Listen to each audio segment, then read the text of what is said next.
Venezuela, a country with the world's largest proven oil reserves, a place that should be dripping in wealth. Yet 8 out of 10 people live in poverty and the middle class has all but vanished. Instead of prosperity, there's hunger and shortages of basics, like food and medicine.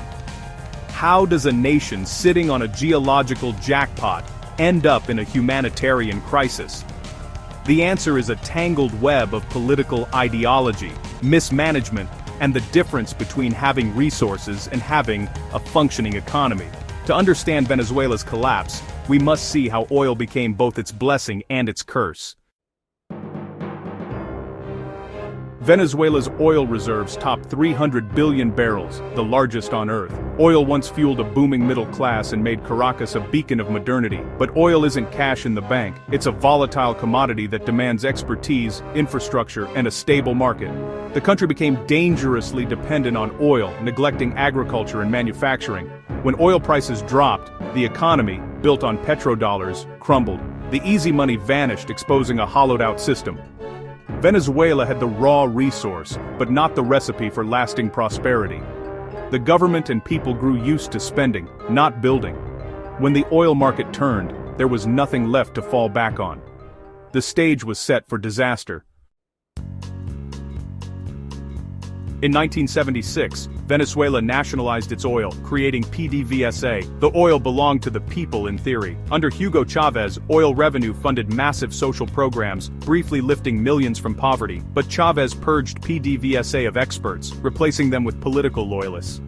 Technical know-how vanished, and the company's efficiency collapsed. Profits were diverted to social spending and corruption, not reinvestment.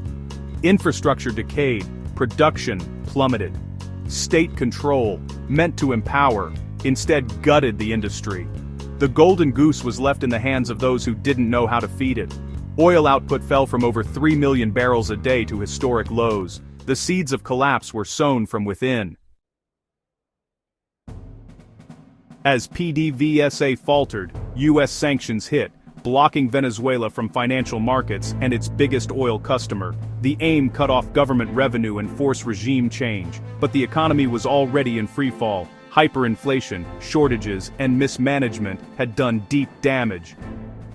Sanctions poured gasoline on the fire, making it nearly impossible to import food, medicine, or repair oil infrastructure. Oil production crashed further, and the government printed money, fueling runaway inflation. The result: a vicious cycle of scarcity and collapse. Was it mismanagement or sanctions that broke Venezuela? The answer is both. The government loaded the gun. Sanctions pulled the trigger. The crisis forced millions to flee, turning economic disaster into a humanitarian catastrophe. The country was left with no easy way out. In Venezuela, the minimum wage is less than 50 US cents a month. A kilo of meat costs over $10. Survival is mathematically impossible for most. The economy has dollarized out of desperation, but only a few have access to dollars. For everyone else, it's barter, scavenging, and government handouts. Store shelves are bare, medicines are scarce, and the health system has collapsed. Over 7 million people, nearly a third of the population, have fled the country. This is a brain drain of teachers, doctors, and workers, crippling any hope of recovery. The daily struggle is a war against hunger and despair, not bombs. Degrees mean little. Survival means everything. The oil paradox is measured in broken lives, not barrels. This is the true cost of Venezuela's collapse. In a broken system, someone always profits. As the formal economy dies, black markets thrive. Scarcity becomes a tool of control. Access to food, fuel, and medicine is used to reward loyalty and punish dissent.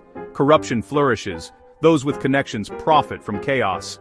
The crisis has created a new elite, the Bolichicos, who buy assets for pennies and profit from misery. Illicit economies like gold mining and smuggling boom, often with official complicity.